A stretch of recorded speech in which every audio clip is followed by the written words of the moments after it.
One प्रकाश महल? तुम one प्रकाश महल के शिष्य हो? मोटा तगड़ा व्यक्ति जम गया, स्तब्ध। लड़के, मैंने आखिरकार तुम्हें ढूंढ लिया।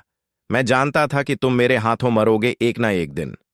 रक्षित ने सामने के मोटे व्यक्ति को नजरअंदाज किया, देव की ओर देखा और ठंडे स्वर में कहा, केवल अभी। वे पास ही राक्षसों का शिकार कर रहे थे जब युद्ध की आवाजें सुनी और दौड़े। उन्हें संयोग से देव को बड़े व्यक्ति का पीछा करते देखा और रक्षित ने हस्तक्षेप कर उसे रोका। क्या ऐसा? यही तो मैं भी सोच रहा था। मैंने भी कहा है कि मैं, देव, इस वैर का बदला अवश्य लूंगा और तुम सब मरोगे। देव ने आंखें सिकोड़ी, उसकी दृष्टि ठंडक से भरी। नहीं, लंबा समय बीता था। घाटी में भयंकर युद्ध अभी भी उसके मन में ताजा था, विशेष रूप से समिष्ट के लगभग अपनी जान गंवाने का तथ्य जो उसे बचाने के लिए था। देव ने लंबे समय से इन वन प्रकाश महल के शिष्यों को मारने की इच्छा रखी थी। बीच में फंसा मोटा तगड़ा व्यक्ति बता सकता था कि दोनों समूह शत्रु हैं, और वह आनंदित हो गया। हनराज वंश को वन प्रकाश महल के शिष्यों की युद्ध क्षमता पर कोई संदेह न था। वे देव को मारने में सक्षम थे और वह तब भागने का अवसर ले सकता था। तुम मुझे मारना चाहते हो? सपना देखो, तुम मरने वाले हो। बड़ा व्यक्ति ठंडे हंसे के साथ सोचा। मेरे रास्ते से हटो। लक्ष्य ने मोटे व्यक्ति को झलक दी, तिरस्कार से खारिज करते हुए। हां, ठीक है, मैं जा रहा हूं, अभी जा रहा हूं। मोटा तगड़ा व्यक्ति चापलूसी से मुस्कुराया, इस खतरनाक स्थान से जल्दी निकलने को उत्सुक। वह जल्दी पास के जंगल में भागा, लेकिन भागने के बजाय एक बड़े वृक्ष में छिप गया। वह खुद देव को मरते देखना चाहता था ताकि अपना वैमनस्य उतारे। देखते हैं तुम 1 मिनट में कैसे मरते हो। मोटा तगड़ा व्यक्ति दुष्टता से दांत निपोड़ते हुए मुस्कुराया, जैसे अच्छा नाटक देखने का इंतजार कर रहा हो। बेटा, उस दिन मैं दुर्भाग्य से तुमसे हार गया था, लेकिन आज मैं अपनी हार का बदला लूंगा और तुम्हारे रक्त से अपनी लज्जा धोऊंगा। लक्ष्य ने एक कदम आगे बढ़ाया, उसकी आंखें बर्फीली ठंडी। धूम! लक्ष्य से ऊर्जा का एक उफान फूट पड़ा, 2 महीने पहले से भी अधिक शक्तिशाली। पृथ्वी आत्मा राज्य, 6ठा स्तर। देव ने थोड़ा आंखें सिकोड़ी और उसके होठों पर एक विचित्र मुस्कान आ गई। लड़के, मरने को तैयार हो जाओ, मैं तुम्हें अपनी नई चाल से मारूंगा। लक्ष्य ने ठंडी चीख छोड़ी और मुट्ठी भींची तो एक बड़ा बर्फ नीला तलवार प्रकट हो गया। साथ ही एक बर्फीली हड्डी सिकोड़ने वाली आभा उससे फूटी और दर्जनों फीट के दायरे में भूमि पर ठंड लग गई। स्पष्ट रूप से न केवल उसकी साधना का स्तर बल्कि लक्ष्य की बर्फ अभिप्राय भी सुधर चुकी थी।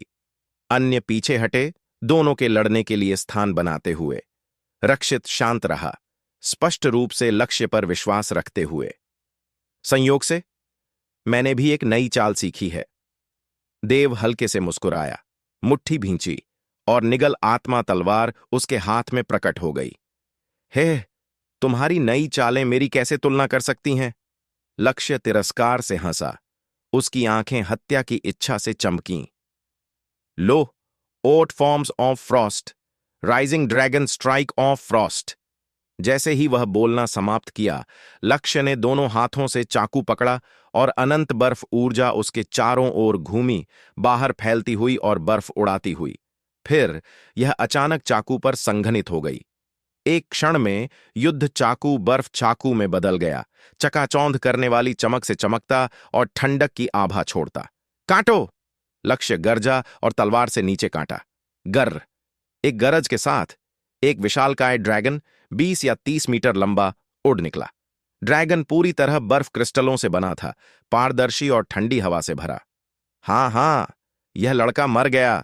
मरो! इधर वृक्ष पर नाटक देखता मोटा व्यक्ति तिरस्कार से हंसा। इस क्षण देव ने एक हाथ से तलवार पकड़ी और दूसरे से किनारा सहलाया, धीरे धीरे मूठ से नोक तक फेरा। जैसे ही उसकी उंगली तलवार की नोक छुई, देव के नेत्र गोलक अचानक संकुचित हुए, उसकी मांसपेशियां फूलीं, नसें फूटीं और उसने पैर पटका, तुरंत उछल पड़ा। एक क्षण में देव निगल आत्मा तलवार के साथ विलीन हो गया, तलवार के साथ एक हो गया। एक तलवार किरण में बदल गया, एक आश्चर्यजनक गति वाली तलवार किरण, अनंत शक्ति वाली एक तलवार। एक किरण मैदान पर चमकी, सीधे बर्फ ड्रैगन की ओर जाती हुई। गर्र! बर्फ ड्रैगन गरजा और तलवार किरण पर झपटा। हालांकि संपर्क के क्षण में तीक्ष्ण तलवार किरण तुरंत बर्फ ड्रैगन के मुंह में घुस गई, अवरोध रहित आगे बढ़ती हुई और पूरे बर्फ ड्रैगन के शरीर को पार करती हुई सिर से पूंछ तक। धर धर धर! विस्फोट एक के बाद एक गूंजे और दर्जनों मीटर लंबा बर्फ ड्रैगन इंच इंच टूट गया, अनगिनत बर्फ क्रिस्टलों में बदल गया जो बाहर बिखर गए। क्या? एक क्षण में न केवल लक्ष्य बल्कि रक्षित और अन्य भी आश्चर्य की अभिव्यक्तियां दिखाने लगे। उस क्षण तलवार किरण पहले से ही लक्ष्य की ओर काट रही थी। लक्ष्य अभी भी आघात में था। जब तक वह प्रतिक्रिया में आया बहुत देर हो चुकी थी। तलवार प्रहार बहुत तेज था। उसके नेत्र गोलक तेजी से फैले और फिर पुछ! लक्ष्य का माथा छेद गया, रक्त छूटा और वह तुरंत मर गया। शांत दृश्य मृत्यु जैसी शांति में डूब गया। सुई गिरने की आवाज सुनाई दे सकती थी। तलवार किरण गायब हो गई और देव लक्ष्य के पीछे प्रकट हो गया। उंगली झटकी तो भंडारण अंगूठी ले ली। धड़! लक्ष्य का शरीर धड़ाके से भूमि पर गिरा। लक्ष्य! जियांग सीनियर भाई! रक्षित और अन्य स्थिति समझे और जल्दी चिल्लाए, साथ मिलकर हमला करो, उसे मार डालो। रक्षित की आंखें ठंडी हत्या की इच्छा से भरीं, इतनी तीव्र कि महसूस हो रही थीं, और उनमें थोड़ा भय भी था। यह भयानक है। देव की प्रतिभा भयानक है। केवल 2 महीनों में देव की शक्ति नाटकीय रूप से बढ़ चुकी थी, इतनी कि उसने लक्ष्य को एक ही चाल से मार डाला। ध्यान दें कि लक्ष्य पृथ्वी आत्मा राज्य के 6ठे स्तर पर था। यदि इस व्यक्ति को न रोका गया तो वह निश्चित रूप से भविष्य में बड़ा खतरा बनेगा। मारो! मारो! रक्षित और अन्य चमककर देव की ओर दौड़े। एक तलवार बिना सीमा! देव की आंखों में हत्या की चमक चमकी। उसने अपनी हत्या आंखें सक्रिय कीं। पूरा शरीर रक्त लाल प्रकाश से घिर गया और एक तलवार की ध्वनि गूंजी। देव तलवार के साथ एक हो गया, एक भयानक तलवार किरण में बदल गया जो उग्रता से निकली। हाँ, 3 वन प्रकाश महल के शिष्यों को प्रतिक्रिया करने का समय न मिला। तलवार किरण पहले से ही उनके सामने थी, तुरंत उनके शरीरों को पार करती हुई और बाहर निकल गई। सनराव के सीने में अचानक रक्तिम छेद प्रकट हो गया, सामने से पीछे तक साफ, और वह तुरंत मर गया। शाप! मरो! रक्षित आश्चर्य और क्रोध से भरा, जल्दी कार्रवाई की, हमला करते ही पूरी शक्ति छोड़ दी। देव की शक्ति ने उसे खतरा महसूस कराया। एक तलवार बिना सीमा! देव की हत्या इच्छा ज्वार की तरह उमड़ी, फिर एक बार रक्त लाल तलवार किरण में बदल गई जो उग्रता से निकली। उन्हें रोक लो! रक्षित का चेहरा क्रोध से विकृत हो गया जब उसकी आभा सीमा तक फूटी, एक शक्तिशाली पृथ्वी तत्व ऊर्जा छोड़ते हुए। उसने हाथ जोड़े नीचे झुका और उन्हें भूमि पर पटका। धम! एक कान फोड़ू गरज के साथ भूमि कांपी। पृथ्वी सार से प्रेरित पृथ्वी ढालें भूमि से उठीं, प्रत्येक ढाल अधिकतम मोटाई और भार तक संकुचित। 999 पृथ्वी ढालें भूमि से फूटीं, रास्ता अवरुद्ध करती हुईं। प्रत्येक ढाल अत्यंत मजबूत थी। हाँ, एक फटने की ध्वनि गूंजी जब लालिमान तलवार किरण हवा को चीरती हुई तुरंत कई पृथ्वी ढालों को भेद गई। तुरंत उनका वेग बिना कम हुए वे अवरोध रहित शत्रु पंक्तियों को झाड़ू लगाते हुए। धम धम धम! एक क्षण में सभी 99 पृथ्वी ढालें टूट गईं। क्या? रक्षित के नेत्र गोलक आश्चर्य से संकुचित हुए और वह जल्दी हथेली प्रहार छोड़ा। हालांकि एक क्षण में हथेली मुद्रा टूट गई और रक्त लाल तलवार किरण भेद गई। रक्षित दूसरा हथेली प्रहार छोड़ने वाला था, लेकिन बहुत देर हो चुकी थी। तलवार किरण आती देखकर वह अंतिम सेकंड में साइड पर झपटा। पुछ! रक्त छिटका और रक्षित की एक भुजा हवा में उड़ गई। आ! रक्षित चिल्लाया और भूमि पर गिर गया। तुरंत उसने दांत पीसे और दर्द सहा, भागना चाहते हुए। हालांकि उस क्षण कई शक्तिशाली ऊर्जाएं निकलीं और सीधे उसके घुटनों को भेद दिया। आह! रक्षित चिल्लाया और भूमि पर गिर गया। नीचे देखा तो दोनों टांगों से रक्त बह रहा था। उस क्षण एक आकृति उसके सामने प्रकट हो गई, उसे ठंडे भाव से देखते हुए। तुम मुझे जाने दो, मैं जीवित नहीं छोड़ूंगा। रक्षित ने ऊपर देखा देव को और थोड़ा दांत पीसे। एक गर्वित सम्राट महल के शिष्य के रूप में उसे कभी अपेक्षा न थी कि उसे तलवार संप्रदाय के शिष्य से दया मांगनी पड़ेगी, लेकिन अपनी जान बचाने के लिए उसे सिर झुकाना पड़ा। तुम्हें कैसे पता चला कि मैं यहां आऊंगा? किसने बताया? देव ने रक्षित को गौर से घूरा। उसने मिशन हॉल छोड़ा और नाम तक बदल लिया। सौम्य जी के तरीके के अनुसार वे पहले देव को न जानते थे। वन प्रकाश महल के शिष्यों ने बाद में उन्हें ढूंढा। अर्थात वन प्रकाश महल को बहुत पहले पता था कि देव इस स्थान पर मिशन के लिए आएगा, तो किसी ने सूचना वन प्रकाश महल को दी होगी। मैं बता सकता हूं कि यह पूर्वी परिवार के किसी व्यक्ति ने बताया था कि पूर्वी परिवार और मेरे वन प्रकाश महल के व्यापारिक संबंध हैं। अब तुम मुझे जाने दो। तुम्हें जाने दूं? हे, घाटी में क्या तुमने कभी सोचा था कि मुझे और समिष्ट को जाने दोगे? देव की दृष्टि बर्फीली थी, ठंडी हत्या इच्छा से भरी। मुझे मारो और मेरा परिवार तुम्हें न छोड़ेगा। मेरे पास सम्राट महल में एक बड़ा भाई भी है, एक संभावित मुख्य शिष्य। यदि तुम मुझे छुओगे तो वह बिल्कुल न। पुच्छ! तभी रक्षित ने अचानक रक्त का घूंट उगला। उसकी आंखें मृत मछली की तरह उभरीं। उस क्षण देव ने उसके सीने पर जोर से पैर पटका, जिससे भूमि फट गई। बकवास बंद करो। मैं सम्राट महल से नहीं डरता तो तुम्हारे परिवार से क्यों डरूं? सुन लो, एक ना एक दिन मैं सम्राट महल को जड़ से उखाड़ फेंकूंगा। यदि तुम्हारा मिश्रा परिवार मुझे उकसाएगा तो तुम्हें भी यही हाल होगा। देव ठंडे स्वर में बोला। हां हां, तुम्हें सम्राट महल के विरुद्ध जाने का कोई अधिकार नहीं। रक्षित हंसा, जैसे लापरवाह, थोड़ी पागलपन की झलक के साथ। एक ना एक दिन तुम नरक में मेरी संगति करोगे। मैं उस दिन का इंतजार कर रहा हूं। माफ करना, मुझे डर है कि तुम इतना इंतजार न कर सको। हालांकि मैं सम्राट महल के कुछ शिष्यों को नीचे भेजूंगा तुम्हारी संगति के लिए। देव की आंखें सिकुड़ीं, हत्या इच्छा उमड़ी और उसने तलवार भोंकी रक्षित के माथे को भेदते हुए। रक्षित मृत। इस बिंदु पर देव का पीछा करने वाले सभी वन प्रकाश महल के शिष्य मर चुके थे। देव ने रक्षित की भंडारण अंगूठी ली और फिर अन्य वन प्रकाश महल के शिष्यों की भंडारण अंगूठियां लीं। इधर वृक्ष पर युद्ध देखता मोटा तगड़ा व्यक्ति पहले से ही भय से पीला पड़ गया था और पूरा शरीर कांप रहा था। नहीं लंबा समय बीता था, उसने लक्ष्य को चाल चलते देखा और सोचा कि देव बर्बाद हो गया। वह तिरस्कार से हंसा, लेकिन अंत में केवल एक तलवार प्रहार से लक्ष्य मर गया। यह उसे बहुत चौंका गया। फिर रक्षित और अन्य को साथ हमला करते देख उसने सोचा कि देव बर्बाद हो गया, लेकिन परिणाम स्वरूप देव ने एक ही तलवार प्रहार से 3 वन प्रकाश महल के शिष्यों को मार डाला और फिर रक्षित की भुजा काट दी। एक क्षण के लिए बड़े व्यक्ति को लगा कि वह सपना देख रहा है और वह हक्का बक्का रह गया। यह व्यक्ति राक्षस है, एक दानव। मुझे अभी यहां से निकलना चाहिए। रक्षित को मरते देख मोटा तगड़ा व्यक्ति की रीढ़ में ठंडक दौड़ गई और वह भागने को था। गर्र! तभी एक गरज गूंजी और एक बर्फ सफेद पंजा जैसी किरण आकाश से निकली।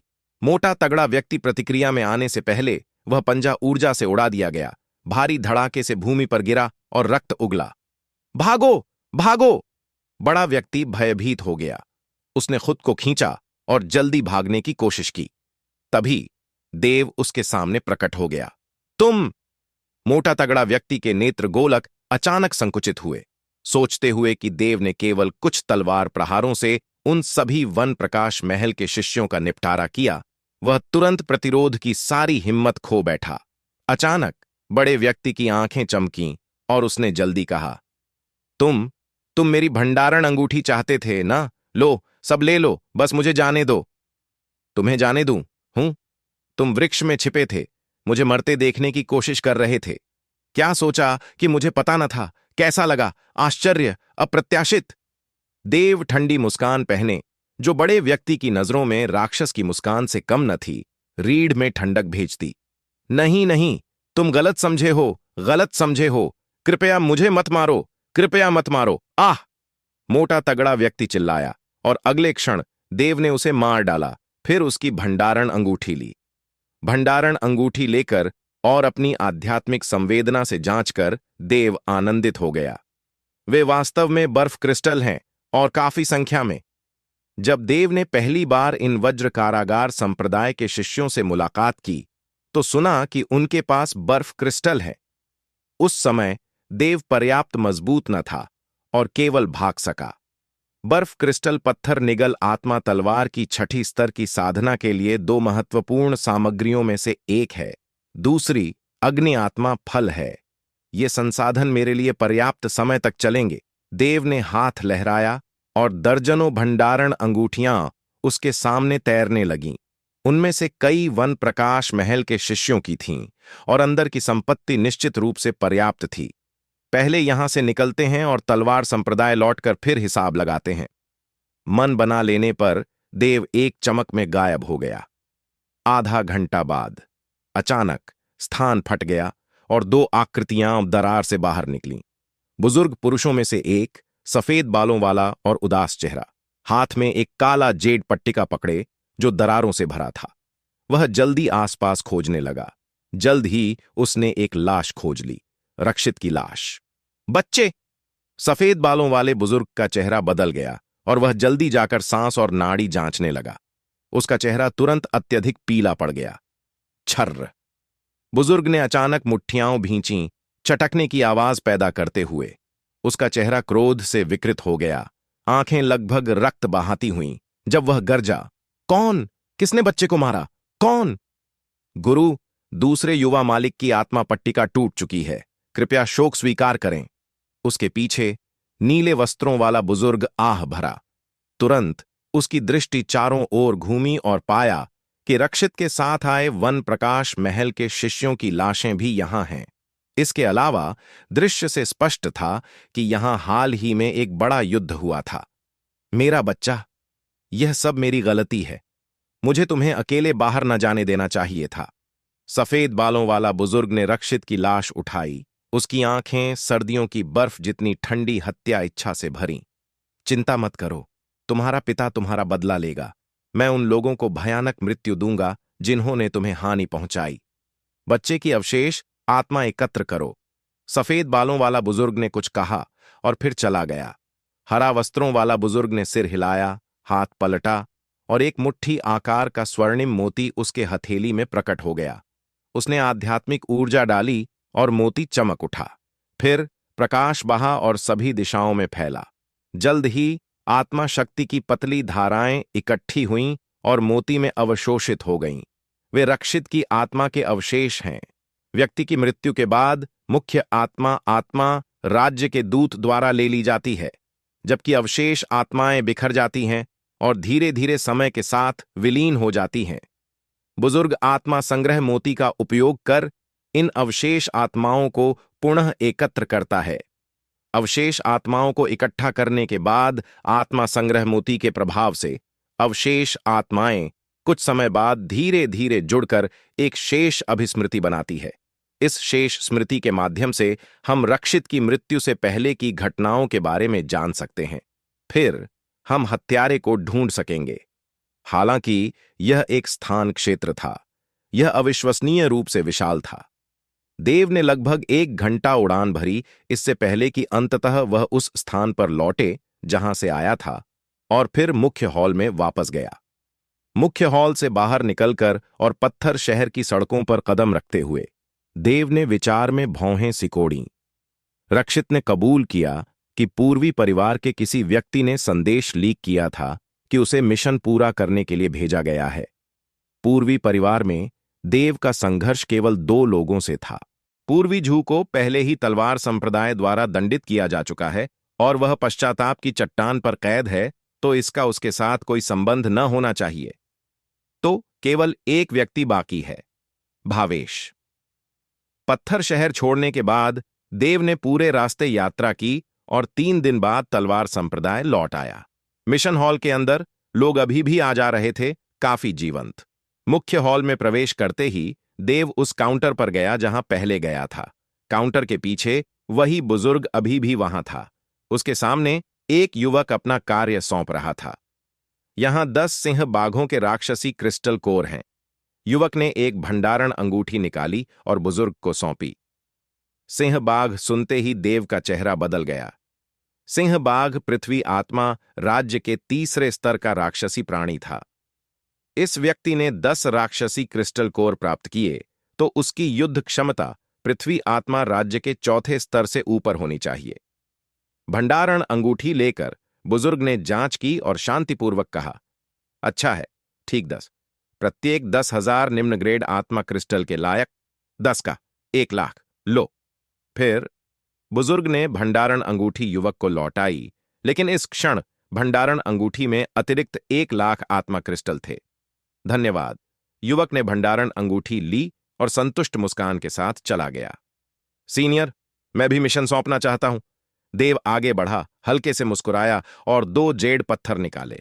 बुजुर्ग ने जेड लिया, आध्यात्मिक संवेदना से जांचा, एक नोटबुक निकाली और देव को देखा। 2 कार्य, रक्त आंख चमगादड़ों की लाशें और रक्त पिपासु फूल इकट्ठा करना। ठीक, देव ने सिर हिलाया। पहले रक्त आंख चमगादड़ की लाश दो। बुजुर्ग ने हाथ बढ़ाया, चेहरा शांत। मैंने यह कार्य पूरा नहीं किया, मैंने केवल रक्त पिपासु फूल का कार्य पूरा किया। देव ने सत्य बताया। ठीक है, तो रक्त पिपासु फूल दो। बुजुर्ग शांतिपूर्वक बोला, आश्चर्यचकित न हुआ। वह जानता था कि इन 2 कार्यों के पुरस्कार अच्छे हैं और कार्यों की संख्या पर कोई ऊपरी सीमा नहीं, लेकिन वे कठिन भी हैं। सामान्यतः 100 रक्त पिपासु फूल ढूंढना ही काफी अच्छा माना जाता है। देव ने एक भंडारण अंगूठी निकाली और बुजुर्ग को सौंपी। भंडारण अंगूठी लेकर बुजुर्ग ने आध्यात्मिक संवेदना से जांचा। उसकी शांत आंखें अचानक चमकीं और उसके होठों पर रुचि की झलक आ गई। फिर वह हिसाब लगाने लगा। समय बीतने के साथ बुजुर्ग की मुस्कान और चौड़ी होती गई। कुल 236 रक्त पिपासु फूल। बुजुर्ग हंसा, देव को सराहनीय नजर से देखते हुए। युवक, बुरा नहीं, इतने सारे रक्त पिपासु फूल ढूंढने वाले कम हैं। आप अतिशयोक्ति करते हैं सीनियर। देव ने नाक छुई और हल्के से मुस्कुराया, लेकिन उसकी दृष्टि चारों ओर घूमी। 200 से अधिक रक्त पिपासु फूल, वाह, इतने! चारों ओर के लोग बुजुर्ग के शब्द सुनकर देव को आश्चर्य से झलके न दे सके। एक रक्त पिपासु फूल 5,000 आत्मा क्रिस्टल का और 200 से अधिक, कितने आत्मा क्रिस्टल होंगे? यह व्यक्ति वास्तव में भाग्यशाली है। कई शिष्यों ने देव को ईर्ष्या भरी नजरों से देखा। उनमें से एक, हालांकि, देव को देखते ही चेहरा बदल गया। यह एक छोटा मोटा युवक था, वही व्यक्ति जो 2 महीने पहले मिशन हॉल में देव द्वारा मिशन स्वीकार करने की खबर भावेश को पहुंचाने वाला था। देव शांत रहा, उसकी दृष्टि जैसे कमरे में घूमती, लेकिन एक क्षण में एक चेहरे पर जाकर रुकी। वह छोटा मोटा युवक। अधिकांश चेहरे आश्चर्य और ईर्ष्या दिखा रहे थे, लेकिन एक चेहरा अलग अभिव्यक्ति के साथ अलग था, जिसे पहचानना आसान था। पहले देव को संदेह था कि कोई उसे निगरानी कर रहा है और उसकी जानकारी भावेश को पहुंचा रहा है, अन्यथा भावेश को उसके कदमों का पता न होता। मूल रूप से देव केवल भाग्य आजमा रहा था। आखिरकार 2 महीने से अधिक बीत चुके थे और उसे निगरानी करने वाला व्यक्ति मिशन हॉल में न भी हो। हालांकि वह स्पष्ट रूप से भाग्यशाली था। वह व्यक्ति ठीक वहां था, वह छोटा मोटा युवक। देव की दृष्टि से मिलते ही छोटा मोटा युवक जल्दी नजर हटाया, जैसे कुछ हुआ ही न हो। हालांकि उसके कार्यों ने केवल देव के संदेह की पुष्टि की। 236 रक्त पिपासु फूल, कुल 11,80,000 निम्न ग्रेड आत्मा क्रिस्टल। बुजुर्ग मुस्कुराया और भंडारण अंगूठी देव को सौंपी, ध्यान से उसे ऊपर नीचे देखते हुए। उसने दाढ़ी सहलाई और संतुष्टि से सिर हिलाया। 1 मिलियन से अधिक आत्मा क्रिस्टल, वाह, कुछ उच्च स्तरीय मिशनों के पुरस्कार से अधिक। यह व्यक्ति इतना भाग्यशाली है। इतने सारे रक्त पिपासु फूल, कितनी ईर्ष्या! भाग्य की बात मत करो। भाग्य क्षमता पर आधारित है, वे भी अपनी कौशल पर निर्भर करते हैं। कई लोग प्रशंसा, ईर्ष्या, आश्चर्य और जलन आदि से भरे थे। देव ने केवल हल्के से मुस्कुराया और मुख्य हॉल से बाहर निकल गया। मुख्य हॉल के बाहर छोटा मोटा युवक जल्दी चला गया, एक एकांत कोने में गया और एक ध्वनि संचरण पत्थर निकाला। आसपास देखकर और पुष्टि करके कि कोई न हो, छोटा मोटा युवक बोला, मुंह युवा मालिक, कुछ भयानक हो गया। वह देव वास्तव में जीवित है। अभी मैंने उसे मिशन हॉल में मिशन सौंपते देखा। और उसने बहुत पुरस्कार भी प्राप्त किया। क्या? साथ ही पूर्वी परिवार के निवास में एक कमरे से एक तीक्ष्ण तलवार ध्वनि आई। इस क्षण भावेश बिस्तर पर लेटा था, अपनी बाहों में एक अस्त व्यस्त लड़की को पकड़े, चेहरा अत्यधिक काला। क्या हुआ पूर्वी युवा मालिक?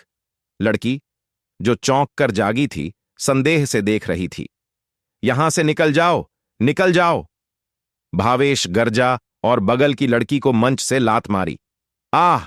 लड़की 2 बार चिल्लाई और बिस्तर से गिर गई, लेकिन कुछ करने की हिम्मत न हुई। उसने अपने कपड़े पकड़े और जल्दी कमरे से बाहर चली गई। ये जानवर अभी भी जीवित है, सम्राट महल भी उसे न मार सका। भावेश ने दांत पीसे, वैमनस्य से उबलता हुआ। निश्चित रूप से सम्राट महल उसे न ढूंढ सका, जिससे इस लड़के को भागने का मौका मिला। भावेश ने मुट्ठी भींची, अनिच्छा से सोचते हुए। फिर उसकी आंखें घूमी, जैसे कुछ सोच रहा हो। आह! तुम यहां क्या कर रहे हो? जैसे ही उसने अपनी आवाज भेजना समाप्त किया, छोटा मोटा युवक मुड़ा और देव को उसके सामने खड़े देखा, उसे बर्फीले भाव से घूरते हुए। छोटा मोटा युवक इतना डर गया कि लगभग उछल पड़ा, चेहरा मल की तरह काला पड़ गया। तो तुम्ही ने भावेश को मेरी स्थिति बताई थी ना? देव ठंडे स्वर में बोला।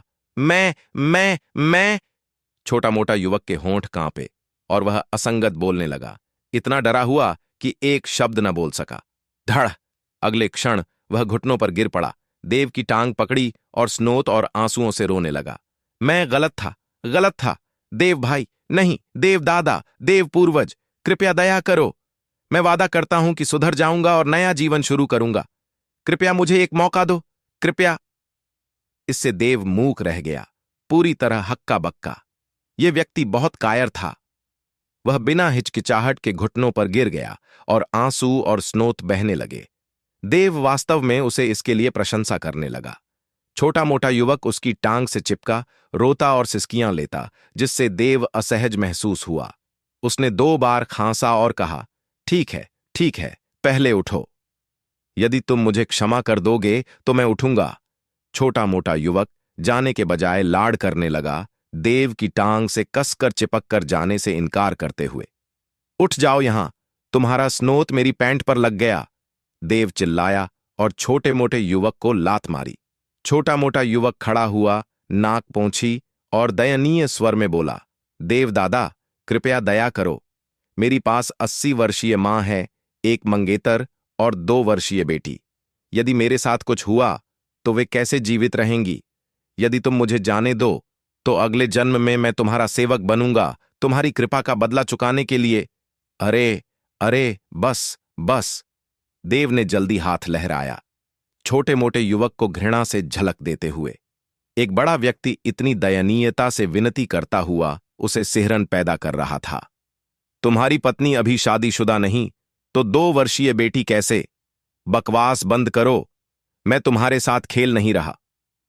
यदि तुम चाहते हो कि मैं तुम्हें जाने दूं, ठीक है, लेकिन अपनी भंडारण अंगूठी सौंपो और मेरे लिए एक और काम करो और मैं इस मामले को भूल सकता हूं। एक भंडारण अंगूठी? छोटा मोटा युवक हिचकिचाया। क्या तुम भुगतान न करना चाहते हो? ठीक है, तो कुछ बेहतर नहीं। देव ने पीठ सीधी की, हाथ जोड़े और एक श्रृंखला चटकने की आवाजें गूंजीं। नहीं, मैं भुगतान करूंगा। छोटा मोटा युवक का चेहरा तुरंत बदल गया। उसने अपनी भंडारण अंगूठी निकाली और दर्द भरी नजर से देव को सौंपी। भंडारण अंगूठी के अंदर उसकी सारी संपत्ति थी। हानि ऐसी लग रही थी जैसे हृदय से एक टुकड़ा मांस फाड़ा जा रहा हो। देव ने भंडारण अंगूठी ली, आकस्मिकता से झलक दी और स्वीकार कर ली। ईमानदारी से वह छोटे मोटे युवक के आत्मा क्रिस्टल के पीछे न था, वह बस उसे कीमत चुकाने देना चाहता था। आखिरकार इस मिशन के दौरान वह लगभग अपनी जान गंवा बैठा था। ठीक है, यदि तुम मेरे लिए एक और काम करोगे तो मैं इसकी आगे जांच न करूंगा। देव शांतिपूर्वक बोला। क्या है? छोटा मोटा युवक कांपते स्वर में पूछा। उसकी अंतर्ज्ञान बता रही थी कि यह मामला सरल न होगा। यह सरल है, बस भावेश को बाहर लुभाने में मेरी मदद करो। क्या? छोटा मोटा युवक आश्चर्य से सांस रोका, फिर मुंह ढक्का, देव को अविश्वास से देखा और फुसफुसाया। तुम्हारा मतलब तो तुम्हें चिंता करने की जरूरत नहीं, बस उसके साथ मिलने की व्यवस्था करो। चिंता मत करो, मैं सुनिश्चित करूंगा कि तुम्हें कुछ न हो, देव नरमी से बोला। छोटा मोटा युवक ने भौहें सिकोड़ी, हाथ जोड़े, बहुत द्वंद्व में दिखते हुए। वह जानता था कि पूर्वी परिवार की शक्ति से यदि भावेश के साथ कुछ हुआ तो पूर्वी शियोन कभी न छोड़ेगा और मामला बढ़ जाएगा। अंत में यह पूरे तलवार संप्रदाय को प्रभावित कर सकता था। इस सोचते हुए छोटा मोटा युवक ने देव को झलक दी। यह मुझे डर है। क्लैंग! एक तलवार की ध्वनि गूंजी और इसका किनारा छोटे मोटे युवक के गले पर दब गया। यदि यह 1 इंच भी आगे बढ़ा तो उसका गला छेद जाएगा। तलवार के किनारे से निकलने वाली ठंडक महसूस करते हुए छोटा मोटा युवक भयंकर रूप से कांपा। देव दादा, कृपया, मैं वास्तव में नहीं कर सकता। यदि तुम चाहते हो कि मैं कुछ और करूं तो मैं कुछ भी करूंगा, छोटा मोटा युवक विनती करने लगा। 1, मैं वास्तव में नहीं कर सकता। कृपया दया करो और मेरी जान बख्शो। मैं 2, नहीं, मैं वास्तव में नहीं कर सकता। तुम 3। मिशन हॉल छोड़ने के बाद देव किंगफेंग पर्वत की ओर उड़ा। जैसे ही वे पहाड़ी के मध्य तक पहुंचे, एक मोटी आकृति को एक महिला शिष्य से बात करते देखा। युवती, मैं देखता हूं कि तुम्हारा रक्त और ची कमजोर है और रंग पीला है। तुम्हारा संविधान यिन प्रधान और यांग कमी वाला है। यदि यह जारी रहा तो यह तुम्हारे स्वास्थ्य और साधना दोनों के लिए हानिकारक होगा। तो हम क्या करें? तुम एक भस्मकार हो, तुम्हारे पास निश्चित रूप से कोई तरीका होगा। बेशक मेरे पास है, लेकिन मुझे तुम्हारी स्थिति को अधिक गहराई से जांचना होगा। मेरे साथ दूसरे आंगन में आओ और हम अधिक गहन चर्चा करेंगे। क्या यह उचित ना होगा?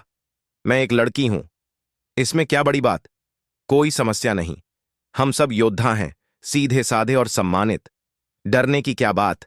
क्या तुम सोचती हो कि मैं, वीरप्पा, तुम्हारी ओर कोई बुरी नीयत रखूंगा? नहीं, मेरा मतलब वह नहीं था। तो चलो अंदर।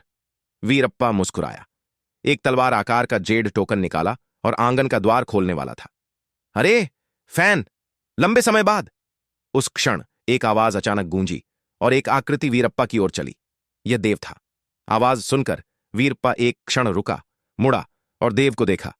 देव, तुम लौट आए। वीरप्पा का चेहरा आनंद से चमक उठा, लेकिन फिर उसे कुछ याद आया। उसने बगल की लड़की को झलक दी, एक क्षण हिचकिचाया और कहा, किंग, माफ करना, मुझे कुछ काम है। तुम पहले वापस जाओ। हम बाद में अधिक गहन चर्चा करेंगे। ठीक है। किंग नाम की लड़की ने सिर हिलाया और चतुराई से चली गई। अरे, तुम क्या कर रहे हो? जैसे ही मैं पहुंचा, तुम्हें नाबालिग लड़कियों को लुभाते देखा। देव ने होंठ सिकोड़े और सत्य को स्पष्ट रूप से उजागर किया। नाबालिग लड़की का क्या मतलब?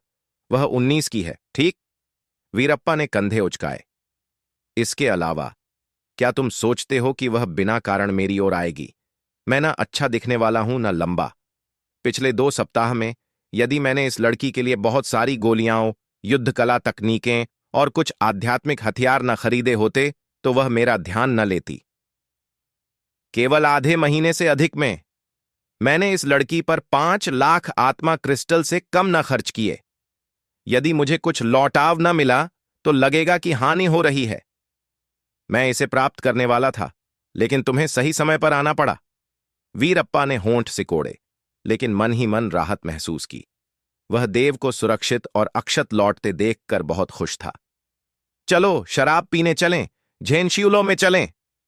ठीक है, लेकिन इस बार मेरी ओर से। बेशक, तुम्हें इस आयाम में बहुत सारी अच्छी चीजें मिली होंगी। मैं तुम्हें भुगतान करवाऊंगा। वाह! अचानक एक बर्फ सफेद आकृति देव के कॉलर से कूदी, उसके कंधे पर उतरी और खुशी से उछली।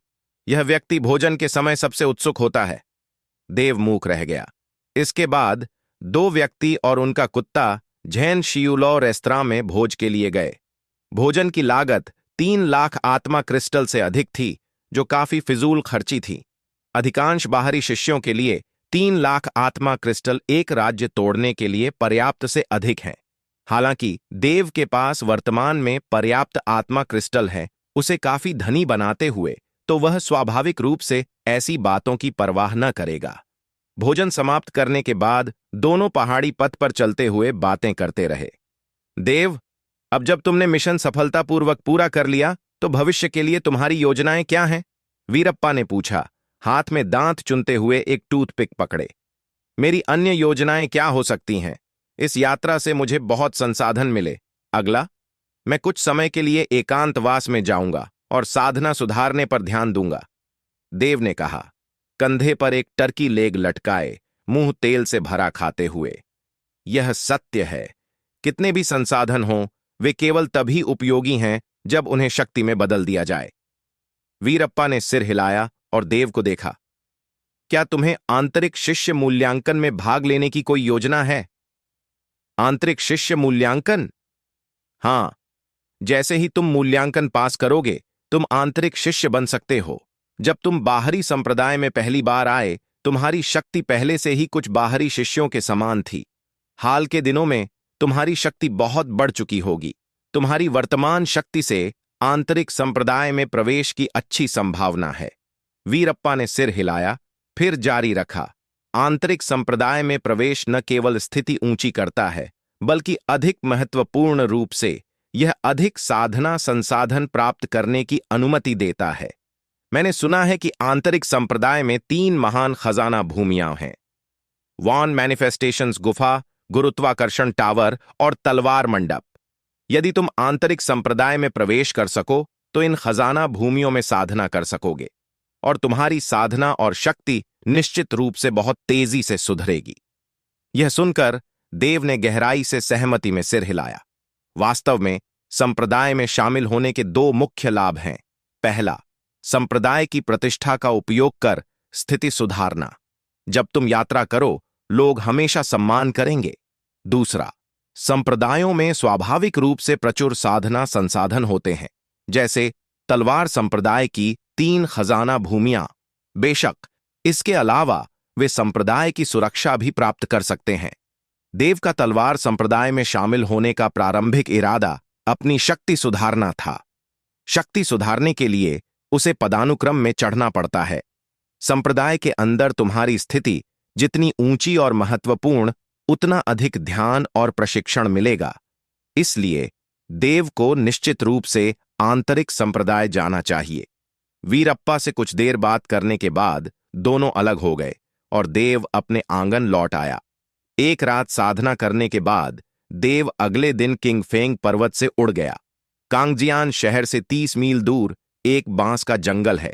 एक बड़े पत्थर पर सफेद वस्त्रों वाला एक युवक बैठा था, सुंदर वस्त्रों में, चेहरे पर अभिमान और अधीरता की झलक।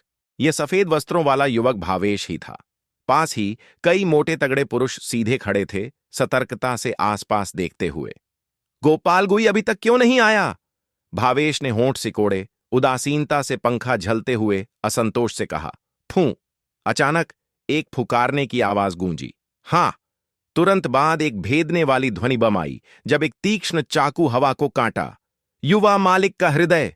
एक गंजा मोटा तगड़ा पुरुष चिल्लाया और साथ ही अन्य कई मोटे तगड़े पुरुष भावेश के चारों ओर चमक कर आए। उनके हाथ भींचे और बड़े चाकू प्रकट हुए। क्लैंग! क्लैंग! क्लैंग! कई मोटे तगड़े पुरुषों ने अपनी आभाएं छोड़ी, युद्ध तलवारें लहराते हुए। चिंगारियां उड़ीं जब तलवार किरणें परावर्तित हुईं। निकट से देखने पर वे उड़न तलवारें निकलीं। निश्चित रूप से समस्या थी। भावेश ठंडे स्वर में हंसा, जैसे सब कुछ उसकी अपेक्षा के अनुसार। उसके होठों पर विचित्र मुस्कान। सरसर! अचानक पदचाप गूंजी, बांस पत्तियों पर नरम धड़ाके गूंजते। देव, वास्तव में तुम हो? भावेश मुड़ा और पास के बांस जंगल से एक आकृति आती देखी। आकृति सफेद वस्त्रों में थी, पीठ पर तलवार संदूक लटकाए और हाथ में लंबी तलवार पकड़े। भावेश, मैंने पहले तुम्हें मौका दिया था, लेकिन तुम परेशानी पैदा करते रहे। आज मैं तुम्हें मारूंगा। देव का चेहरा बर्फीला था जब वह भावेश की ओर कदम दर कदम चला। कुछ महीने पहले देव ने अन्याय देखा और सड़क पर भावेश को सबक सिखाया, लेकिन उसे न मारा क्योंकि वह बहुत परेशानी न पैदा करना चाहता था। लेकिन परिणाम स्वरूप कुछ लोग कृतज्ञ होते हैं और घातक भूल तक सबक न सीखते। पहले तलवार संप्रदाय मूल्यांकन के दौरान देव को पूर्वी जू ने निशाना बनाया, जो स्वाभाविक रूप से भावेश द्वारा भड़काया गया था। बाद में भावेश ने देव के प्रस्थान की सूचना वन प्रकाश महल को दी, जिससे वन प्रकाश महल के शिष्यों ने उसका पीछा किया। यदि देव को अविश्वसनीय भाग्य न मिला होता तो वह शायद लंबे पहले मर चुका होता। वह भावेश मरने लायक है। हे, क्या तुम सोचते हो कि तुम मुझे मार सकते हो? भावेश ठंडे स्वर में मुस्कुराया, पत्थर से कूदा और उसके होंठों पर तिरस्कार की झलक। Swish swish! 5 मोटे तगड़े पुरुष उसके रास्ते में खड़े हो गए। धूम धूम! अगले क्षण समूह से शक्तिशाली आभाएं फूटीं। आभाओं के संयोजन से पूरा बांस जंगल भयंकर रूप से कांपा और बांस पत्तियां गिरीं, सरसराती हुईं। पृथ्वी आत्मा राज्य, चौथा स्तर। देव का चेहरा बदल गया और वह स्वाभाविक रूप से बता सकता था कि ये 5 मोटे तगड़े पुरुष सभी कम से कम पृथ्वी आत्मा राज्य के चौथे स्तर पर थे। उनमें से 2 तो चौथे स्तर की चोटी पर।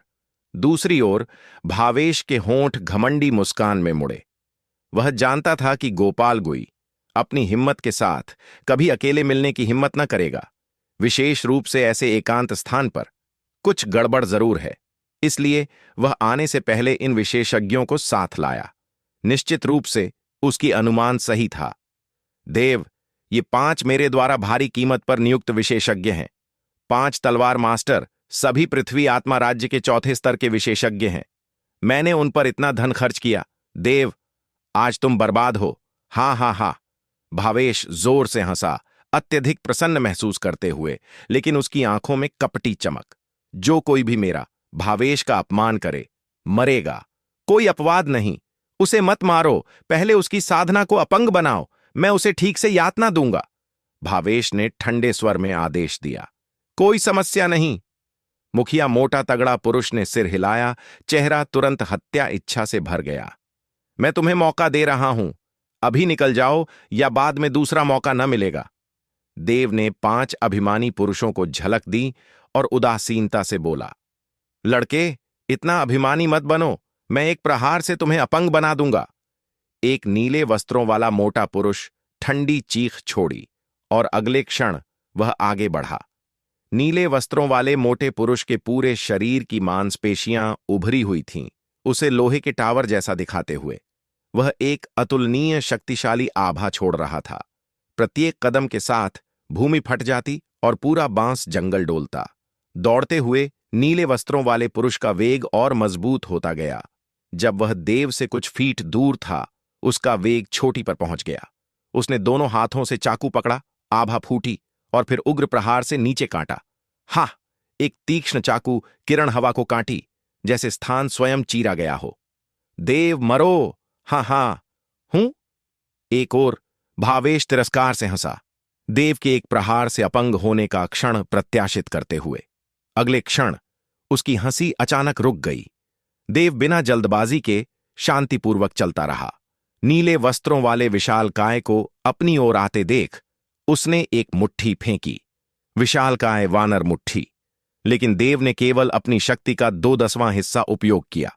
तुरंत बाद चाकू किरण टूट गई और एक शक्तिशाली बल बाहर फूटा, सीधे नीले वस्त्रों वाले पुरुष के सीने पर प्रहार किया। पुछ! नीले वस्त्रों वाला मोटा पुरुष रक्त उगला और टूटे बोरे की तरह पीछे उड़ गया। सैकड़ों बांस वृक्ष तोड़ते हुए भूमि पर लुढ़क गया। उसका सीना ढंसा, आंखें आश्चर्य से चौड़ी, और वह तुरंत मर गया। वह मर गया, एक मुट्ठी और बस ऐसे मर गया। एक क्षण में बांस जंगल मृत्यु जैसी शांति में डूब गया। भावेश की मुस्कान जम गई, आंखें लगभग नेत्र गोलकों से बाहर, अभिव्यक्ति अविश्वास से भरी। वह बड़ा पुरुष पृथ्वी आत्मा राज्य के चौथे स्तर का मास्टर था। फिर भी देव ने एक मुट्ठी से मार डाला? भावेश विश्वास न कर सका। केवल 2 महीने पहले देव ने मुश्किल से गोपाल कौन को हराया था, जो केवल पृथ्वी आत्मा राज्य के तीसरे स्तर पर था। कितना समय बीता? भले ही देव की शक्ति नाटकीय रूप से बढ़ी हो, लेकिन यह अतिशयोक्तिपूर्ण न होनी चाहिए। उसने एक चौथे स्तर के पृथ्वी आत्मा राज्य के साधनाकर्ता को एक मुट्ठी से मार डाला। एक दानव, यह एक दानव है, इसे मरना चाहिए। भावेश ने मुट्ठियां भींची और मन ही मन गरजा। बाकी 4 मोटे पुरुष उतने ही आश्चर्यचकित थे। तीसरा भाई! समूह के मुखिया गंजा मोटा पुरुष प्रतिक्रिया में आया और हृदय विदारक गरज छोड़ी। मैंने कहा था, यदि तुम न जाओगे तो केवल मरोगे। मैंने तुम्हें मौके दिए, लेकिन तुम बेकार थे। देव उदासीन रहा और आगे चलता रहा। शाप, चलो सब साथ मिलकर हमला करें और तीसरे भाई का बदला लें। कई मोटे पुरुष आंखें क्रोध से लाल जंगली जानवरों की तरह देव पर झपटे। देव शांत और संयमित रहा, स्थिर कदमों से आगे बढ़ता, बिना थोड़े भय के। चलो, संयुक्त रूप से, एक मोटा पुरुष चिल्लाया। देव की एक मुट्ठी से नीले वस्त्रों वाले विशालकाय को मारने की क्षमता उसकी शक्ति दर्शाती है। ध्यान दें कि उनमें से सबसे मजबूत भी ऐसा न कर सका। यह स्पष्ट रूप से दिखाता है कि देव की शक्ति निश्चित रूप से उनमें से किसी से ऊपर है। केवल संयुक्त रूप से ही वे देव को समाप्त करने का बेहतर अवसर रखते हैं। Overlord blade slash, four forces United. कई मोटे पुरुषों ने एक साथ चिल्लाया। उनकी आवाजें गूंजतीं। अगले क्षण चारों की आभाएं चोटी पर पहुंचीं और चार आभाएं संयुक्त होकर लगभग 50 मीटर लंबा युद्ध चाकू बनाया। युद्ध चाकू मध्य हवा में मंडराया, प्रकाश विकिरण करता और भयानक उपस्थिति छोड़ता। काटो! कई मोटे पुरुषों ने हाथ जोड़े और अचानक आगे काटा। हां, विशाल युद्ध चाकू उग्रता से नीचे कटा, उसकी शक्तिशाली आभा देव पर दबाती। पृथ्वी आत्मा राज्य के चौथे स्तर के 4 विशेषज्ञों का संयुक्त हमला इतना शक्तिशाली था कि 5वें स्तर का विशेषज्ञ भी सीधे सामना न करे। देव, मरो, अभी मरो, तुम जानवर, तुम दानव, तुम विकृति। भावेश ने दांत पीसे और गरजा। पृथ्वी हत्या! देव ने आकस्मिकता से तलवार झटकी और एक विशाल रक्तलाल तलवार प्रकट हो गई, प्रहार के लिए तैयार। आकार के मामले में यह रक्तलाल विशाल तलवार उस युद्ध चाकू से किसी प्रकार कम न थी, क्योंकि देव ने पहले ही हत्या तलवार तकनीक को पूर्णता तक पहुंचा लिया था। रक्त तलवार घास ने न केवल देव को उसकी तलवार आभा सुधारने में मदद की, बल्कि तलवार तकनीकों की समझ में भी बहुत सहायता की। हां, एक क्षण में एक तलवार और एक चाकू मध्य हवा में मिले। धम! एक जोरदार धमाके के साथ स्थान थोड़ा कांपा और हवा उमड़ी। अगले क्षण युद्ध चाकू टूट गया, लेकिन रक्तलाल महान तलवार आगे काटती रही। क्या? कई मोटे पुरुष आश्चर्य से चिल्लाए और जल्दी आगे बढ़कर रक्षा की। धम! एक और जोरदार धमाका और मोटे पुरुष पीछे उड़ गए। हृद! अचानक एक मोटा पुरुष चिल्लाया, लेकिन पहला शब्द समाप्त करने से पहले तलवार किरण उसके नेत्रों से गुजरी और उसका सिर हवा में उड़ गया, रक्त छिटकता। वह सिर हवा में होने पर भी अगला शब्द उच्चारित कर सका। पुच! पुच! तुरंत अन्य 3 मोटे पुरुष अप्रसन्न होकर उड़न तलवार से मारे गए, इससे पहले कि वे लड़ाई लड़ पाते। देव ने आकस्मिकता से हाथ लहराया और कई भंडारण अंगूठियां उसके हथेली में अवशोषित हो गईं। वह भावेश की ओर चलता रहा। इस क्षण भावेश पहले से ही भय से स्तब्ध था। कांपते हाथों से देव को देखता, चेहरे पर भय की अभिव्यक्ति। एक तलवार प्रहार से उसने कई मोटे पुरुषों के संयुक्त हमले को तोड़ा, उन्हें तुरंत मार डाला, और सब इतना सहज लग रहा था। यह अविश्वसनीय है। भावेश ने आंखें जोर से रगड़ीं, सोचते हुए कि शायद सपना हो, लेकिन वास्तविकता ने बताया कि सब सत्य है। मैंने घोषणा की है कि तुम आज मरोगे। देव भावेश की ओर कदम दर कदम चला, आवाज बर्फीली। शाप! देव, इतना घमंडी मत बनो। मैं विश्वास करने से इनकार करता हूं कि मैं तुम्हें ना मार सकूं। भावेश ने दांत पीसे और अगले क्षण उसने हथेली खोली, एक स्वर्णिम बोतल प्रकट करते हुए। तुरंत बाद उसने अपनी उंगली काटी और एक बूंद रक्त स्वर्णिम बोतल पर गिरी। तुरंत बोतल पर आध्यात्मिक चिन्ह प्रकट हुए, चकाचौंध प्रकाश विकिरण करते। नरक जाओ! हाथ लहराते हुए भावेश ने स्वर्णिम बोतल को हवा में देव की ओर उछाला। उड़ान के दौरान स्वर्णिम बोतल तेजी से बड़ा हुई, दर्जनों मीटर व्यास वाली विशाल स्वर्णिम बोतल बन गई, सैकड़ों लोगों को समेटने लायक। बज! स्वर्णिम बोतल थोड़ा झूलती और तुरंत देव के सिर के ऊपर प्रकट हो गई, उस पर दबाती। फूं! देव साइड पर कूदा और बच गया। हालांकि स्वर्णिम बोतल बिल्कुल धीमी न थी, देव का पीछा करती। देव जहां भी दौड़ता, वह हमेशा उसके सिर के ऊपर रहती। इस प्रक्रिया में स्वर्णिम बोतल अचानक उतरी। ची! ची! उड़न तलवार निकाली गई और स्वर्णिम बोतल पर कटी, चिंगारियां उड़ीं, लेकिन केवल एक निशान छोड़ा। देव ने तलवार ऊर्जाओं की श्रृंखला छोड़ी, लेकिन व्यर्थ। धड़। अंततः स्वर्णिम बोतल पटक दी गई। धड़ाके से उतरकर देव को अंदर समेट लिया। हाँ हाँ देव, तुम आधा रास्ता तय कर चुके हो और फिर भी मेरे हाथों मरोगे। भावेश विजयी रूप से हंसा, अत्यधिक खुश महसूस करते। पुछ। तभी भावेश ने अचानक रक्त का घूंट उगला। चेहरा कागज जैसा पीला और सांसें तेज हो गईं। लंबे समय बाद भावेश अंततः ठीक हुआ और मुंह के कोने से रक्त पहुंचा। हालांकि यह स्वर्णिम कटोरा मेरे पूर्वी परिवार का पारिवारिक धरोहर है, लेकिन प्रत्येक उपयोग पर यह जीवन सार बहुत खपत करता है। यह वास्तव में शत्रु को 1000 मारते हुए 800 खोने का मामला है। हालांकि जब तक हम इस लड़के को मार सकें, सब इसके लायक होगा। इस सोचते हुए भावेश की आंखों में निर्दयी और ठंडी चमक चमकी। यह स्वर्णिम कटोरा अंदर फंसी आध्यात्मिक ऊर्जा और रक्त ऊर्जा को अवशोषित करेगा जब तक पूरी तरह निचोड़ न जाए। यह बच्चा ज्यादा समय तक न जीवित रहेगा। भावेश दांत निपोड़ते हुए मुस्कुराया, स्वर्णिम कटोरे तक चला, कुछ बार टोका और तिरस्कार से बोला, कैसा लग रहा है देव? अंदर आरामदायक है? हाँ हाँ, जल्द ही तुम। अचानक भावेश ने भौहें सिकोड़ी। उसे कुछ सुनाई दिया लगता था और उसने कान स्वर्णिम कटोरे पर दबाया। अचानक अंदर से गूंज आई, एक तलवार, बिना, सीमा, धम। एक जोरदार धमाके के साथ स्वर्णिम कटोरा फट गया, भयंकर रूप से कांपता और धातु की गूंज पैदा करता। वाह! भावेश जल्दी पीछे हटा, झनझनाते कानों को छूते हुए। हाँ हाँ, यह स्वर्णिम कटोरा उच्च ग्रेड आत्मा स्तरीय जादुई खजाना है। तुम्हारी मामूली कौशल से तुम सोचते हो कि बाहर निकल सकोगे? बस अंदर रहो और मरने का इंतजार करो। भावेश ने कांपते स्वर्णिम कटोरे को देखा और विजयी रूप से हंसा। हालांकि अगले क्षण, क्लिक, अचानक स्वर्णिम कटोरे पर एक दरार प्रकट हो गई। क्या? भावेश स्तब्ध हो गया, आंखें लगभग नेत्र गोलकों से बाहर। एक तलवार, बिना, सीमा, धम।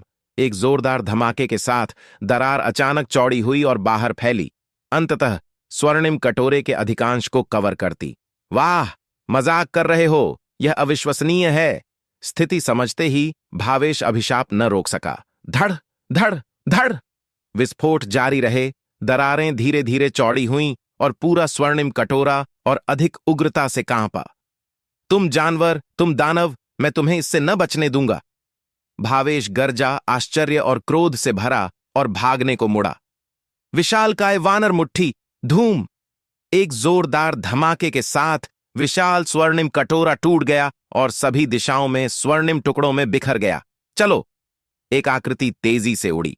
यह देव था। भागने की कोशिश? क्या सोचते हो कि भाग सकोगे?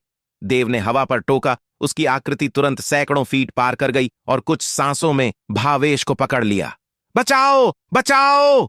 भावेश जोर से चिल्लाया, भय से भरा, लगभग डर से गीला हो गया और पागलों की तरह आगे भागा। हाँ! उस क्षण एक तलवार किरण चमकी। भावेश को पैरों के नीचे हल्कापन महसूस हुआ, जैसे खाली हवा में कदम रखा हो। नीचे देखा तो देखा कि एक टांग गायब हो चुकी थी। आह! भावेश चिल्लाया और भूमि पर गिर पड़ा, टूटी टांग पकड़कर दर्द से विलाप करता। भावेश जमीन पर लेटा हुआ था, अपनी टूटी हुई टांग को पकड़े हुए, जो खून से लथपथ हो रही थी और दर्द से कराह रहा था। मैंने घोषणा कर दी है, आज तुम्हारी मृत्यु हो जाएगी। देव ने सिर झुकाया और भावेश की ओर ठंडी नजर से देखा। उसकी आंखों में हत्या का इरादा चमक रहा था। यदि तुम मेरी हत्या करने की हिम्मत रखते हो, तो मेरे पिता तुम्हें क्षमा नहीं करेंगे। पूरा डोंगफांग परिवार तुम्हें क्षमा नहीं करेगा और तुम कभी फिर से यहां खड़े होने का सपना भी ना देखना। भावेश ने दांत पीसे और धमकी दी। इस बिंदु पर क्या ये बातें कहना थोड़ा बहुत देर हो चुका नहीं है? देव ने आधा मुस्कुराते हुए कहा। वह अच्छी तरह जानता था कि यदि वह भावेश को वापस जाने देता तो भावेश निश्चित रूप से हर संभव तरीके से बदला लेने की कोशिश करता। पिछली सीख के बाद देव इस बात को अच्छी तरह समझ चुका था। इस प्रकार के पश्चाताप न करने वाले नीच व्यक्ति से निपटने का सबसे अच्छा तरीका है उसे इस संसार से हमेशा के लिए गायब कर देना। तुम मेरी हत्या करने की हिम्मत रखते हो? चलो, यदि हिम्मत है तो मार डालो। मैं गारंटी देता हूं कि तुम्हें पछतावा होगा। भावेश ने देव की नजरों का सामना किया और उग्रता से कहा, अब जब बात यहां तक पहुंच चुकी है, भावेश हताश हो गया था। जीवित रहने का एकमात्र तरीका देव को डोंगफांग परिवार से धमकाना था। देव को थोड़ा हिचकिचाते देखकर भावेश मुस्कुराया और अपनी अहंकारी मुद्रा को फिर से अपना लिया। अभी चले जाओ और मैं यह मान लूंगा कि कुछ हुआ ही नहीं। ऐसा कहते हुए भी भावेश सोच रहा था कि एक बार वह डोंगफांग परिवार में लौट गया तो वह अपने पिता से व्यक्तिगत रूप से कार्रवाई करवाएगा, अपनी टूटी टांग का बदला लेने के लिए, और देव को मृत्यु की कामना करने पर मजबूर कर देगा। हालांकि उसके चेहरे पर मुस्कान अगले ही पल जम गई। देव ने धीरे धीरे अपने हाथ में तलवार उठाई, जिसका तेज धार ठंडी चमक से चमक रही थी। नहीं, मत। भावेश का चेहरा भयानक रूप से बदल गया, भय से भर गया। मुझे मत मारो, मैं वादा करता हूं कि किसी को नहीं बताऊंगा, मैं शपथ लेता हूं, मैं। फट! खून छिटका और भावेश की आवाज अचानक रुक गई। उसकी आंखें मृत मछली की तरह बाहर निकली हुई थीं। मृत्यु के समय भी उसने कभी कल्पना नहीं की थी कि देव वास्तव में उसकी हत्या करने की हिम्मत रखता है। भावेश की हत्या करने के बाद देव ने हाथ फेरा और उसकी भंडारण अंगूठी ले ली। फिर वह मुड़ा और अन्य बड़े आदमियों की भंडारण अंगूठियां भी ले लीं। उसके बाद चला गया। देव के जाने के बाद ज्यादा देर नहीं हुई। हवा से कई स्वर सुनाई दिए। फूश! फूश! 3 आकृतियां दौड़कर आईं। नेता एक गरिमामय मध्यम आयु का पुरुष था। भावेश! मध्यम आयु के पुरुष के आते ही उसने जंगल में भावेश के शव को देख लिया। भावेश! भावेश! मध्यम आयु का पुरुष दौड़कर गया, भावेश के शरीर को गले लगा लिया और शोक से व्याकुल होकर एक जंगली पशु की तरह निम्न गर्जना छोड़ दी। किसने किया? किसने किया? मैं उसे भयानक मृत्यु दूंगा। मध्यम आयु का पुरुष गरजा। उसकी आंखें खून से लाल हो गईं। उसका द्वेष असहनीय हो गया। भावेश की हत्या करने के बाद देव सीधे तलवार संप्रदाय लौट गया और अपने आंगन में चला गया। उसके बाद वह बंद कमरे में जाकर अभ्यास करने लगा और आंतरिक शिष्यों के चयन की तैयारी करने लगा। अभ्यास के लिए संसाधन स्वाभाविक रूप से अनिवार्य हैं। वास्तव में उस विमान से मिशन पूरा करके लौटने के बाद से देव के पास कम से कम 20 भंडारण अंगूठियां थीं, सभी प्रमुख शक्तियों जैसे साम्राज्य महल, वज्र कारागार संप्रदाय और रक्त राक्षस संप्रदाय से। भावेश की हत्या के बाद उसे कुछ और भंडारण अंगूठियां मिल गईं। आंगन में लौटने के बाद देव ने सावधानी से जगह को साफ किया और परिणामों से आनंदित हो गया। उसे 15 मिलियन निम्न श्रेणी के आत्मा क्रिस्टल मिले और यहां तक कि 30,000 उच्च श्रेणी के आत्मा क्रिस्टल। एक उच्च श्रेणी का आत्मा क्रिस्टल 100 निम्न श्रेणी के आत्मा क्रिस्टल के बराबर है। 30,000 का मतलब 3 मिलियन निम्न श्रेणी के आत्मा क्रिस्टल। इसके अलावा लगभग 1,000 आध्यात्मिक जड़ी बूटियां हैं, साथ ही कुछ गोलियां, आध्यात्मिक हथियार और अन्य विविध वस्तुएं। इन्हें मिलाकर उनकी कीमत निश्चित रूप से 10 मिलियन आत्मा क्रिस्टल से अधिक है। निस्संदेह देव ने इस दूसरे आयाम की यात्रा के दौरान एक बड़ी संपत्ति अर्जित की, तुरंत एक बहुमिलियनेयर बन गया। भले ही कितने भी संसाधन हों, उन्हें उपयोग करना चाहिए और उन्हें शक्ति में बदलना चाहिए। इन आत्मा क्रिस्टलों के साथ देव पहले बाहरी संप्रदाय के खजाना भवन गया और कुछ सर्वरूप क्रिस्टल के बदले उन्हें बदल लिया। हालांकि देव वर्तमान में पृथ्वी आत्मा राज्य के तीसरे स्तर पर है, लेकिन उसकी वायु कल्पना अभी भी प्रारंभिक स्तर के प्रारंभिक चरण में है, जो उसके अभ्यास स्तर से मेल नहीं खाता। यह समझना चाहिए कि पृथ्वी आत्मा राज्य स्तर पर अभ्यास महत्वपूर्ण है, लेकिन व्यक्ति की कल्पना समान रूप से महत्वपूर्ण है। कल्पना का राज्य 4 चरणों में विभाजित है: प्रारंभिक, पूर्ण, महारथ और शिखर, जो क्रमशः पृथ्वी आत्मा राज्य से पहले, पश्चात रोग राज्य और शिखर से मेल खाते हैं। शिखर आधा कदम आत्मा राज्य में प्रवेश है। कल्पना के सुधार और अभ्यास स्तर एक दूसरे के पूरक हैं। अर्थात यदि आप अपने अभ्यास स्तर को मध्य 3 स्तरों तक सुधारना चाहते हैं, तो आपकी कल्पना को पूर्ण होना चाहिए। यदि आप अपने अभ्यास स्तर को अंतिम 3 स्तरों तक सुधारना चाहते हैं, तो आपकी कल्पना को महारत हासिल होनी चाहिए। उन्हें एक एक करके मेल खाना चाहिए। अन्यथा जितना आगे आप अभ्यास करेंगे उतना कठिन हो जाएगा। अंततः आपका अभ्यास रुक सकता है और प्रगति करना कठिन हो सकता है। शुरुआत में देव को कुछ महसूस नहीं हुआ, लेकिन जब वह पृथ्वी आत्मा राज्य के तीसरे स्तर तक पहुंचा तो उसे स्पष्ट रूप से महसूस हुआ कि उसकी मानसिक स्थिति पीछे रह गई है। उसका अभ्यास महत्वपूर्ण प्रतिरोध का सामना कर रहा है और आत्मा क्रिस्टलों के उपयोग की दक्षता बहुत कम हो गई है। देव ने समय पर यह महसूस किया। यही कारण है कि उसने कल्पना को जितनी जल्दी हो सके सुधारने की योजना बनाई। एक सर्वरूप क्रिस्टल पत्थर की कीमत 1 लाख निम्न श्रेणी के आत्मा क्रिस्टल है। देव ने पहले अपनी भंडारण अंगूठी में कुछ बेकार गोलियां और आध्यात्मिक हथियार बेच दिए। कुल 5 मिलियन निम्न श्रेणी के आत्मा क्रिस्टल कमाए। इस प्रकार उसके पास अब कुल 23 मिलियन निम्न श्रेणी के आत्मा क्रिस्टल हैं। कल्पना को जितनी जल्दी हो सके बढ़ाने के लिए देव ने दांत पीसे और 150 सर्वरूप क्रिस्टल खरीद लिए। 150 सर्वरूप क्रिस्टल, जो 1500 आत्मा क्रिस्टल के बराबर हैं, जिसमें 50 वायु गुण क्रिस्टल और 100 बिजली गुण क्रिस्टल शामिल हैं। कोई तलवार क्रिस्टल नहीं खरीदे गए क्योंकि देव के पास पहले से ही रक्त तलवार घास है और उन्हें वर्तमान में उनकी आवश्यकता नहीं है। इसके अलावा देव ने 5 मिलियन आत्मा क्रिस्टल और खर्च किए 50 पाउंड मध्य श्रेणी के आत्मा तरल खरीदने के लिए। 1 पाउंड मध्य श्रेणी के आत्मा तरल की कीमत 1 लाख आत्मा क्रिस्टल है। 50 पाउंड आत्मा तरल, और वह भी मध्य श्रेणी का आत्मा तरल, बोध शाखा को कुछ समय तक अवशोषित करने के लिए पर्याप्त है। सब कुछ तैयार होने के बाद देव आंगन में लौट गया और आधिकारिक रूप से अपने बंद कमरे के अभ्यास की शुरुआत की। देव आंगन में पद्मासन में बैठ गया और आकस्मिक रूप से एक वायु सर्वरूप क्रिस्टल को कुचल दिया। तुरंत एक अविश्वसनीय रूप से सघन वायु शक्ति बहने लगी। हालांकि यह वायु की शक्ति है, कल्पना शक्ति से व्युत्पन्न होती है, इसलिए कल्पना को समझने में यह बहुत सहायक है। वायु उसके चारों ओर घूमने लगी। बोध शाखा उसके पास पड़ी हुई थी और देव ने आंखें बंद कर लीं, पूरी तरह से राज्य के सार को समझने में डूब गया। चूंकि देव ने वायु के सार को समझा, उसकी वायु के सार की समझ 2 महीने से अधिक समय से प्रारंभिक चरण में रुकी हुई थी।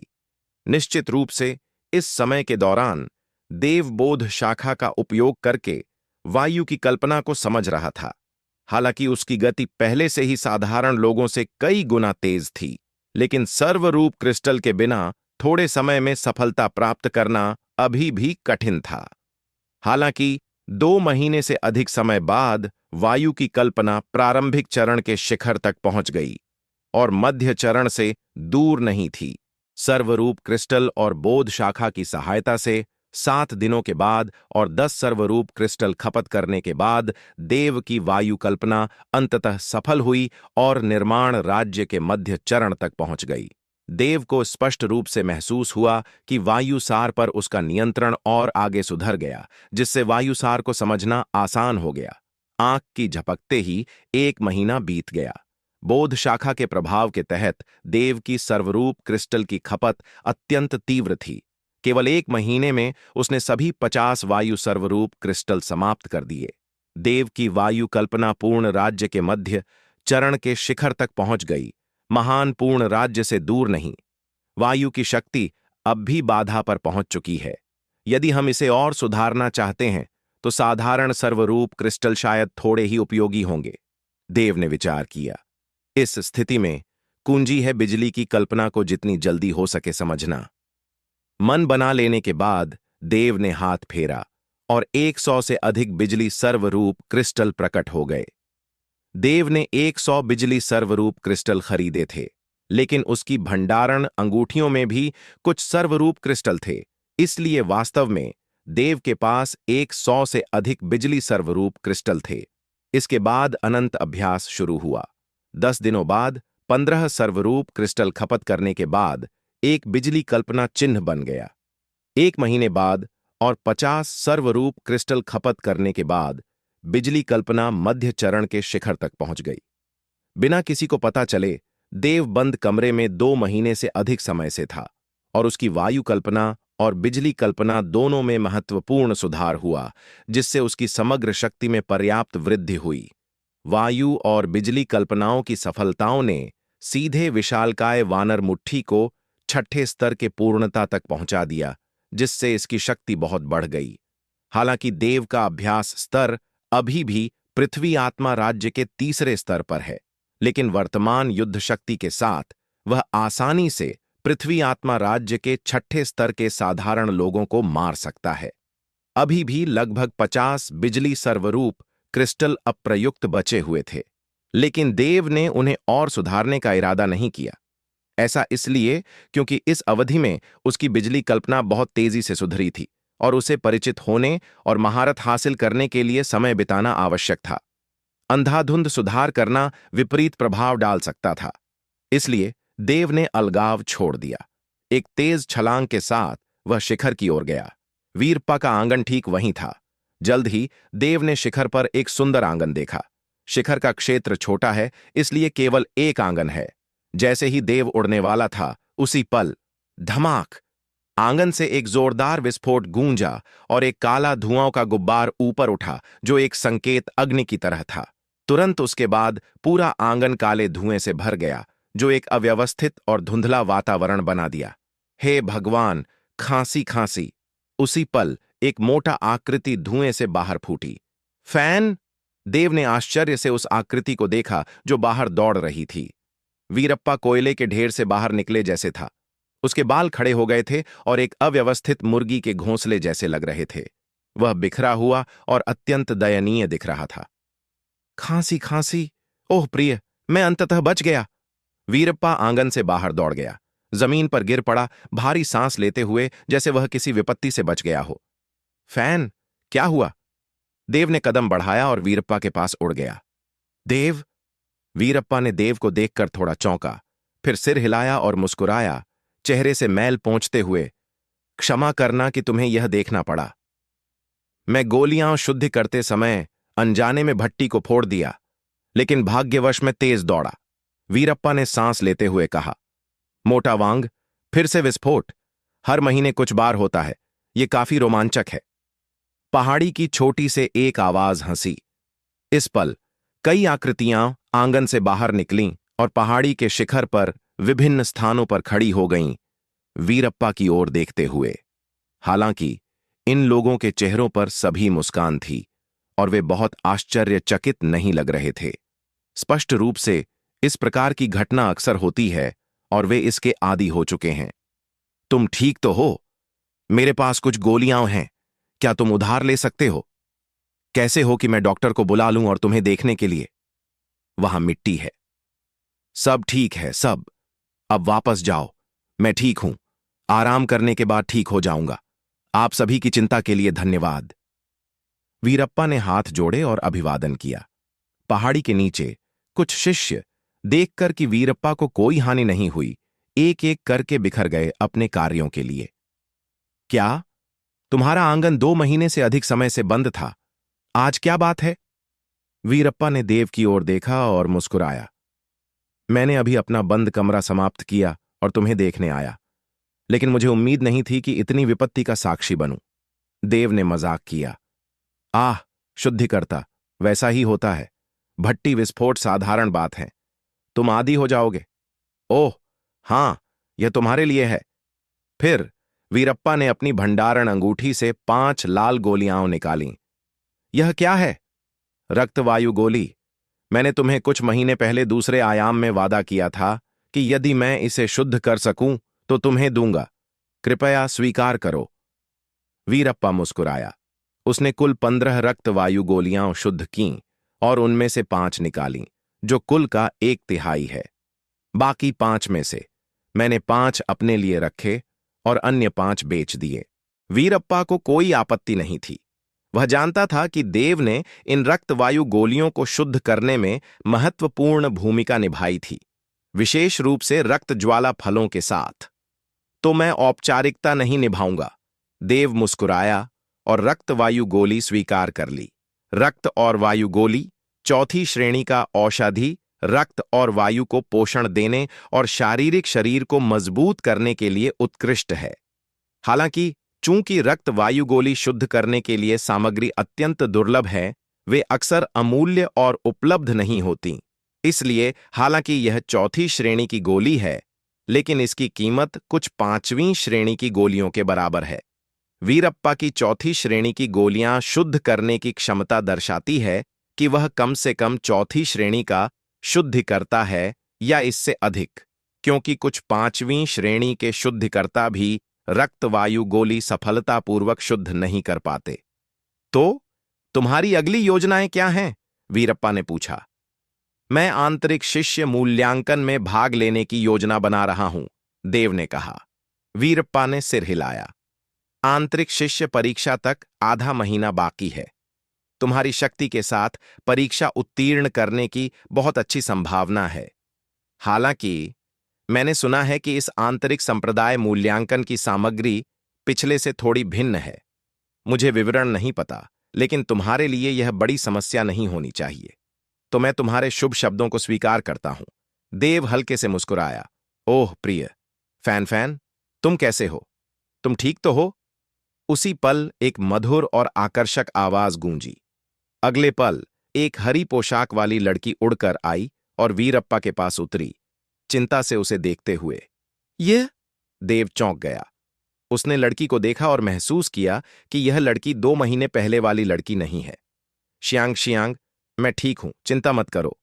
मैं चौथी श्रेणी का शुद्धिकर्ता हूं। मैंने हर प्रकार के तूफानों को देखा है। भट्टी विस्फोट कोई गंभीर बात नहीं है। लेकिन तुम कैसी हो? मैंने जो रक्तवर्धक गोली दी थी, उसे लेने के बाद कैसा लगा? मुझे बहुत बेहतर लग रहा है। तुम्हारा धन्यवाद। अब मैं ऊर्जा से भरी हुई हूं। मेरा रक्त सुचारू रूप से बह रहा है और पहले से कहीं अधिक स्वस्थ हूं।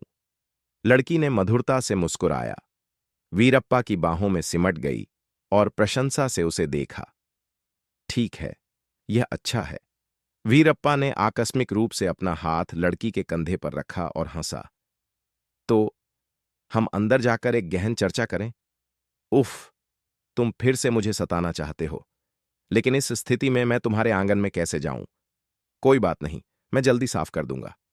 समाप्त करने के बाद वीरप्पा ने देव की ओर देखा और उसे इशारा किया। देव के होंठ सिकुड़ गए।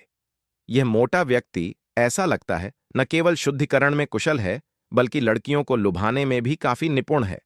स्पष्ट रूप से वे उसे थोड़ा आंखों का तीर मान रहे थे और उसे जाने दे दिया। ठीक है, तो मैं तुम्हें और परेशान नहीं करूंगा। हमने गहन गहन चर्चा की है। अलविदा। समाप्त करने के बाद देव तुरंत चला गया।